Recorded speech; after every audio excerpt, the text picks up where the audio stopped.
تو اس کی قدرت اور اس کی حکمت کا کتنا بڑا ثبوت ہے کہ زمین اس طرح حرکت کرتی ہے کہ اس پر رہنے والوں کو حرکت محسوس بھی نہیں ہوتی کہ ہل رہا ہے. اب دیکھو اسپیس میں ہے، ٹھیک ہے، اور پھر گھوم بھی رہی ہے، تو ہمیں گھومنا بھی پتہ نہیں چلتا اس کا کہ کس طرح سے گھوم رہی ہے خالی جگہ میں بالکل. اور پھر اس کی جو لیئرس ہیں ان کو بھی اللہ تعالیٰ نے آگے کیا بتایا کہ والجبال اوتادا، کہ ہم نے پہاڑوں کو میخوں کے مانند نہیں بنایا کہ اپنے بوجھ اور بھاری پن سے زمین کو ہلنے ہی نہیں دیتے، ورنہ یہ زمین تو کیا ہوتا ہلتی رہتی. اور سوچو اگر یہ زمین ہلتی رہتی اور ہم اس میں رہتے تو کتنے پریشان ہو جاتے. اور چیزیں تو بعد میں سوچتے، پہلے تو اپنے گھر کی چیزیں ہماری گرتی رہتی، وہ جو دوسری پریشانیاں ہم کہتے ہیں یہ پریشانی وہ پریشانی، وہ تو سب بھول جاتے ہیں. اگر گھر میں گھر کا سامان ہی ڈھنگ سے نہیں ہوتا اور ہلتا رہتا، اور لیٹے میں بھی ہلتے اور بیٹھتے میں بھی ہلتے اور ہلتے ہی رہتا، کبھی کچھ ہوتا کبھی کچھ ہوتا، کبھی آگ ہوتی کبھی کچھ. زمین کے اندر کتنا لاوا ہے، کیا کیا چیزیں. تو اللہ تعالیٰ کا کتنا بڑا احسان ہے کہ اس نے پہاڑوں کو رکھ دیا زمین پہ تاکہ ہم آرام سے رہ سکیں. جیسے کہ کسی چیز میں کیل لگانے سے وہ چیز اپنی جگہ سے ہلتی نہیں، ایسے ہی ابتدا میں جو زمین کانپتی اور لرزتی تھی، یعنی جب اللہ نے اس کو بنایا تھا تو یہ کانپتی تھی، ہلتی تھی، تو اللہ نے پہاڑ پیدا کر کے اس کے جو ہلنے کی وہ تھی، اس کی جو کپکپی تھی اس کو دور کر دیا اور زمین کو ایک طرح کا سکون حاصل ہو گیا. اور پھر تیسری دلیل کیا فرماتے ہیں اللہ تعالیٰ وَخَلَقْنَاكُمْ أَزْوَاجًا، یعنی اے بنی آدم ہم نے تم کو جوڑے جوڑے پیدا کیا، مرد کا جوڑا عورت اور عورت کا جوڑا مرد. اور ازواج کے تو معنی بھی یہ ہو سکتے ہیں کہ صفات کے لحاظ سے بھی ایک کا ایک مقابل ہے اور دوسرا ہے، یعنی بادشاہ ہے تو فقیر بھی ہے، حسین ہے تو بد شکل بھی ہے، عقل مند ہے تو احمق بھی ہے نا. ہر چیز کا اللہ تعالیٰ نے ایک جوڑا بنا دیا. جس نے ایک ہی زمین پر ایک ہی مادے سے کس طرح کے مختلف انسان بنائے، پھر انسانوں کو کی اس فطرت اور اس ایسی مجبوری بھی دکھا دی کہ انسان اپنی فطری چیزوں میں تغیر بھی نہیں کر سکتا، اور ثابت کر دیا کہ انسان کو جو اللہ نے قدرت دی ہے وہ محدود ہے. پھر انسانوں کا اختلاف صاف بتلایا جا رہا ہے کہ تمہارے مختلف اعمال و عقائد کی جزا سزا کا کوئی اور عالم ہے تو جا کے قادر مطلق کو کہ تم نر مادہ بنا کر پہلی مرتبہ پیدا کر سکتا ہے تو تم کو فنا کر کے دوبارہ پیدا کیوں نہیں کر سکتا؟ ضرور کر سکتا ہے. جب اللہ تعالیٰ ایک بار بنا سکتا ہے، اب کوئی چیز ایک بار بنا لیتے ہیں تو کیا کہتے ہیں، بھائی میں نے تو ایک بنا لی اب تو مجھے آ گئی تو دوسری بار بھی بنا. تو جب اللہ تعالیٰ نے ایک بار انسان کو بنا دیا تو اس کو دوبارہ اس کو اکٹھا کر کے گلی سڑی ہڈیوں کو جمع کر کے دوبارہ پیدا کرنا کیا مشکل ہے، وہ تو دوسری بار بھی بنا سکتا ہے. وَجَعَلْنَا نَوْمَكُمْ سُبَاتًا، اور ہم نے چوتھی دلیل دی جا رہی ہے کہ اور ہم نے تمہاری نیند کو تمہارے لیے راحت بنا دیا. اگر انسان رات کو یا دن میں اچھی طرح نہ سوئے تو دیکھیں کہ کس کی کیا حالت ہو جاتی ہے. پورے جسم کے جو اعضاء ہیں، جسم اور دماغ، سب قوتیں کیسی ہوتی ہیں، دوسرے کاموں میں مشغول رہتی ہیں، ہے نا. دماغی قوتیں بیداری میں بیرونی کاموں میں مشغول رہتی ہیں، اور اس مسلسل حرکت کی وجہ سے تمام اعصاب تھک جاتے ہیں. یعنی انسان کے جو باڈی ہے وہ کیا ہوتی ہے، پورے جسم میں کام کر کے تھک جاتی ہے نا. اور پھر وہ کیا ہوتے ہیں، تھکاوٹ کو دور کرنے اور اعضاء کو آرام پہنچانے کے اللہ نے نیند مقرر کر دی کہ رات کو سوتے ہیں نا تو کیا ہوتا ہے، مسلس کی ریپیئر ہو جاتی ہے اگر ہم رات کو ٹائم سے سوئیں گے. تو یہ اللہ نے نیند کو آرام کا ذریعہ بنا دیا. کوئی ایسی چیز نہیں جو نیند کا کوئی بدل ہو. کوئی کہہ دے لو تم 10 دن سونا مت، مجھ سے اتنے پیسے لے لو، یہ چیز لے لو، ہو ہی نہیں سکتا. کچھ بھی ہو، اگر ہماری 1-2 دن بھی نیند پوری نہ ہو، ہم بچوں کو بھی سوچتے ہیں یہ بھی کہیں چلے جائیں، انہیں بھی کوئی پکڑ لے، بس ہم کسی طرح سو جائیں. انسان کا دماغ خراب ہو جاتا ہے نا. اور اگر نیند آئے نہیں کہ دوائیاں کھا رہے ہیں اس سے بھی نہیں آتی، اور ویسے بھی تو یہ اللہ کی بہت بڑی نعمت ہے. ہم کہتے ہیں ہمارے پاس تو کچھ ہے ہی نہیں، ہے نا، لیکن اتنی بڑی نعمت اللہ نے دے رکھی ہے. جو لوگ سو رہے ہیں جن کے پاس نیند ہے، کیونکہ لاکھوں روپیہ خرچ کر کے بھی نیند نہیں لا سکتا کوئی. یہ تو اللہ کی بہت بڑی نعمت ہے. اب دیکھو یہ نعمتیں تو ہمیں نظر بھی نہیں آتی، آ رہی ہیں نعمتیں نظر، جو اللہ نے یہ زمین اور یہ پہاڑ اور کس طرح سے ہماری زندگی کو ایک سکون دیا، اور یہ نعمتیں ہمیں نظر بھی نہیں آ رہی. اور 5ویں دلیل کیا دی، وَجَعَلْنَا اللَّيْلَ لِبَاسًا، اور رات کو ہم نے پردے کی چیز بنایا. اس میں کوئی بھلائی کرتا ہے، کوئی برائی کرتا ہے رات کو، ہے نا. چور رات کو چوری کرتا ہے، اور عابد اور زاہد اور نمازی تہجد اور میں ذکر میں بیٹھتا ہے نا. رات کی تاریکی مخلوق کی پردہ داری کرتی ہے. کسی نے حضرت عبداللہ بن عباس سے دریافت کیا کہ نکاح دن میں بہتر ہے یا رات میں؟ آپ نے فرمایا رات میں، اس لیے کہ اللہ تعالیٰ نے رات کو بھی قرآن میں لباس کہا ہے. وَجَعَلْنَا اللَّيْلَ لِبَاسًا، اور نکاح والی عورتوں کو بھی لباس فرمایا کہ ہنّا لباس لکم، اور ایک لباس کو دوسرے لباس کے ساتھ مناسبت ہوتی ہے، یعنی کہ تمہارے لیے رات کو ہم نے لباس. اور رات میں بھی دیکھو ساری چیزیں چھپ جاتی ہیں، تو اگر دیکھو رات نہ ہو تو بس کام ہی کرواتے ہیں ہم سے، اب یہ کر لو. اب کم سے کم یہ تو ہوتا ہے کہ چلو رات ہو گئی اب سب سو جاؤ، ایک سسٹم. اور پھر اس میں اللہ تعالیٰ نے رات بھی ایک بہت بڑی نعمت دی ہے جس میں ہم آرام بھی کرتے ہیں اور ہماری باڈی بھی ریپیئر ہو جاتی ہے. وہ چھٹی دلیل آگے کیا تھی؟ وَجَعَلْنَا النَّهَارَ مَعَاشًا، اور ہم نے دن کو تمہاری روزی کے لیے بنایا تاکہ تم دن کے اجالے میں کام کر سکو، معاشا کر سکو، تم کام دھندا کر سکو، کہیں آ جا سکو، سودا گری، تجارت، لین دین کر سکو. کیونکہ کیا ہوتا ہے دن میں تو کاروبار میں انسان مصروف رہتے ہیں، اور اگر ہمیشہ رات ہی رہتی یا دن ہی رہتا تو انسان کے لیے بھی طاقت ہو جاتی، تنگ ہو جاتا. اور ماڈرن سائنس کا خیال ہے کہ اس نظام سے رات دن پیدا ہوتے ہیں، تو یہ بھی اس کی قدرت اور حکمت کی دلیل ہے کہ جو ان اجرام کو ایک خاص نظام پر حرکت دے رہا ہے. تو جب تک اس کا حکم اور اس کی مشیتیں وہ مقرر کردہ نظام میں بندھے ہوئے ہیں، جب اس کا حکم ہوگا تو یہ سارا نظام ٹوٹ جائے گا، اور چاند ستارے، سورج اور زمین اور آسمان سب فنا اور ختم ہو جائیں گے. یعنی کہ یہ نا کہ ایک جاتا ہے دوسرا آتا ہے، سورج ہے نا ڈوبتا ہے تو پھر رات آ جاتی ہے، پھر اسی طرح. تو یہ سب ایک اس میں جڑے ہوئے ہیں، اور ایک بھی چیز اگر الگ ہو گئی تو سب سارا نظام، جیسے ایک تسبیح میں موتی پڑے ہوئے ہوتے ہیں، اسی طرح سب نظام ٹوٹ پھوٹ جائے گا، سب ختم ہو جائے گا. ساتویں دلیل اللہ تعالیٰ کیا فرمانا کہ وَبَنَيْنَا فَوْقَكُمْ سَبْعًا شِدَادًا، اور ہم نے ہی تمہارے اوپر 7 مضبوط آسمان بنائے کہ جن میں آج تک باوجود اس مدت گزرنے کے کوئی رکھنا نہیں پڑا. کوئی ہے جوڑ اس میں؟ کچھ بھی نہیں ہے. اور 8ویں دلیل وَجَعَلْنَا سِرَاجًا وَهَّاجًا، اور ہم نے چمکتا ہوا چراغ بھی بنا دیا، یعنی سورج کو بنایا جو تمام جہان کو روشن کر دیتا ہے اور دنیا کو منور کر دیتا ہے اور ہر چیز کو جگمگا دیتا ہے. اب سوچو سورج نہ ہو، یہ اللہ تعالیٰ اپنے احسان ہے نا کہ اللہ کے ہم پر کتنے احسان ہیں. وہ یہ احسان کہ ایک ہی بلب اللہ نے جلا دیا اور سب کو اس سے روشنی مل رہی ہے. اب دیکھو سورج نہ ہو تو کیا ہو بتاؤ؟ سورج نہ ہو تو ایک تو ہماری بجلی نہ بنے، اور اگر بجلی نہیں ہوئی تو ہمارے سارے کام مشینوں کے ٹھپ. کچھ ہو سکتا ہے؟ اور پھر اگر سورج نہیں ہوگا تو کیا ہوگا؟ پیڑ پودوں کو آکسیجن نہیں ملے گا. تو پیڑ پودوں کو آکسیجن نہیں ملے گا تو ہمیں کہاں سے ملے گا؟ جو اپنی غذا سورج سے حاصل کرتے ہیں، اور ہم کس سے؟ پیڑ پودوں سے حاصل کرتے ہیں. تو اگر وہ نہیں ہوگا تو کیا ہوگا؟ سوچو سورج نہ ہو تو پیڑ پودے بھی نہ رہیں.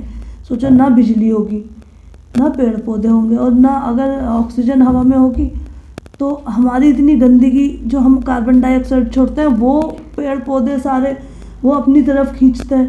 تو یہ ایک سورج جو ہے اللہ کی بہت بڑی نعمت ہے. اور کیا ملتا ہے؟ کچھ بچے بتا رہے تھے کہ وہ وٹامن ڈی ہم کو مل جاتا ہے. دھوپ میں بیٹھ کے کتنا سکون ملتا ہے، ہمارے کپڑے بھی سوکھ جاتے ہیں اور ہماری بہت ساری چیزیں ہم دھوپ میں سکھاتے ہیں. اور اگر سورج نہ ہو تو زمین پہ نا بہت سارے جو بیکٹیریا ہوتے ہیں جو سورج کی روشنی سے مر جاتے ہیں. ہم اپنی کوئی چیز بھی دھوپ میں رکھتے ہیں تو کپڑوں کے بیکٹیریا بھی مر جاتے ہیں، ہے نا سورج کی روشنی سے. تو وہ سب تو سوچو اگر سورج نہیں ہو تو کتنی پریشانی ہو جائے گی. ایک اللہ نے ایک سورج اور اتنی بڑی بڑی چیزیں اللہ تعالیٰ فرما رہے ہیں کہ تمہارے لیے ہے نا وَجَعَلْنَا سِرَاجًا وَهَّاجًا، اور ہم نے چمکتا ہوا چراغ بنایا. یہ ساری چیزیں، اتنی ساری چیزوں کا اس میں ذکر ہے. یہ سب کس کے لیے کیے اللہ نے؟ انسان کے لیے، اور انسان کو اپنے لیے. یہ ساری اتنی بڑی بڑی چیزیں، سورج، چاند، ستارے، آسمان، زمین، پہاڑ، پیڑ پودے، وہ سب کس کے لیے بنائے اللہ نے؟ انسان کے لیے، اور انسان کو اپنے لیے. اور 8ویں دلیل وجعلنا سراجا وہاجا، اور ہم نے چمکتا ہوا چراغ بھی بنا دیا، ایک چراغ بنایا سب کو کافی. اور نبی دلیل وجعلنا من المعصرات ماء ثجاجا لنخرج به حبا ونباتا وجنات الفافا. وجعلنا من المعصرات ماء ثجاجا کیا ہے کہ ہم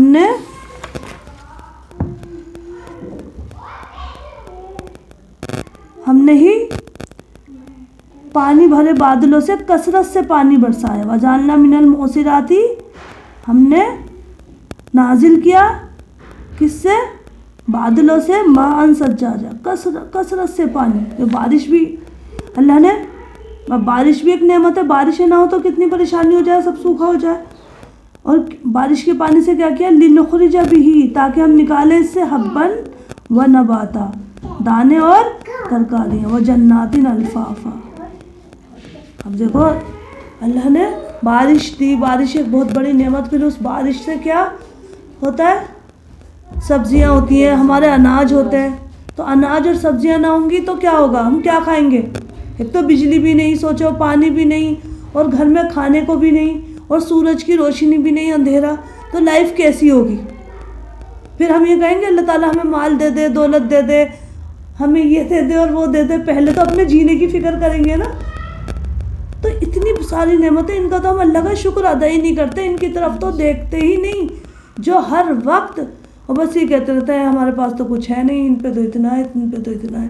یہ ساری بیسک چیزیں یہ نہیں ہوں گی تو ہماری تو زندگی جینا مشکل ہو جائے گی. اور پھر دیکھو ان میں اللہ تعالیٰ نے جو سبزیاں، ان کے ذائقے الگ، ان کے رنگ الگ، اور پھل اور پھول، اور پھر سب کا لحاظ رکھا. مطلب آم ہے تو وہ بھی الگ الگ رنگ کے ہیں کہ میرے بندوں کو سیزن کے اکارڈنگ آتی ہیں چیزیں، سیزن کے اکارڈنگ آتی ہیں. کبھی کوئی سا پھل آتا ہے، کبھی کوئی سا پھل آتا ہے. ایسے بھی نہیں کہ ایک ہی طرح کا پھل کھا کھا کے بور ہو جائے. کچھ دن ایک چلتا ہے تو دوسرا آ جاتا ہے، اس سے بور ہوتے ہیں. مطلب اللہ تعالیٰ نے کتنا خیال رکھا ہے کہ میرے بندے بور نہ ہو، ہے نا. ساری کھانے کی چیزیں، ان کے رنگ بھی الگ. اگر ایک ہی رنگ کے سارے پھل ہوتے تو مشکل ہو جاتی. اگر ایک جامن اور ایک انگور کو ایک اس میں رکھ دے تو پتہ نہیں چلے گا کون سے کالے انگور ہے، کون سی جامن ہے. پھر دیکھنے میں بھی اچھے لگتے ہیں. کچھ چیزیں اور سبزیاں تو کیا سوچ کے خرید لیتا ہے، دیکھ لو اچھی لگ رہی ہے نا. چاہے وہ بنا کے کھانے میں ہم اچھی نہ بنائیں اور وہ اچھی نہ لگے کھانے میں، لیکن اللہ نے ہر چیز اتنی خوبصورت بنائی ہے. اور پھر یہ 9 قدرت کی عظیم الشان نشانیاں بیان فرما کر بتلایا کہ جو خدا ایسی قدرت اور حکمت والا ہے کہ اسے اے انسان تمہاری دوسری مرتبہ پیدا کرنا اور حساب کتاب کے لیے اٹھانا کچھ مشکل ہوگا؟ کیا اس کی حکمت کے یہ بات منافی نہ ہوگی کہ اتنے بڑے کارخانہ دنیا کو یوں ہی خلط بے نتیجہ چھوڑ دیا جائے؟ کوئی پوچھنی ہوگی. یعنی اللہ تعالیٰ کی ہم اتنی نعمتیں استعمال کر رہے ہیں، ہے نا، اتنی نعمتیں استعمال کر رہے ہیں. یہ بڑی بڑی نعمتیں بھی، سورج، چاند، آسمان کی نعمتیں، زمین کی نعمتیں، ساری نعمتیں بتانے کے بعد کہا جا رہا ہے کہ یہ جو تم استعمال کر رہے ہو نا، یہ ساری چیز یوز کر رہے ہو، ان کا تو حساب ہونا ہے. ٹھیک ہے. اور اس کے لیے اللہ تعالیٰ نے ایک دن رکھا ہے، اور پھر اس دن کو آخرت کہا جاتا ہے، اور جس کا آنا یقینی ہے کہ دن تو آئے گا. اس لیے تو آگے فرمایا کہ اِنَّ یَوْمَ الْفَصْلِ کَانَ میقاتا، بے شک فیصلے کا دن تو طے ہے، وہ تو معین وقت ہے، وہ تو آئے گا. اور کیا ہوگا، کس طرح ہوگا، اس کے آنے کی کیا ہوگی نشانی؟ یوم ينفخ فی الصور، پھر جس دن سور میں پھونکا جائے گا تو تم لوگ کیسے ہو جاؤ گے؟ وَتَأْتُونَ أَفْوَاجًا، گرو در گرو آؤ گے، ہے نا، گرو گرو کر کے نکلو گے.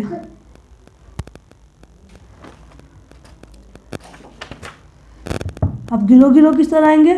سارے کیا کہتے ہیں، نمازی ایک ساتھ آئیں گے، نمازی اور پلس روزگار وہ ایک ساتھ آ جائیں گے. ساری چیزیں جو کرتے ہوں گے، برے لوگ جو ہوں گے، غلط کام کرنے والے، وہ ایک ساتھ آ جائیں گے.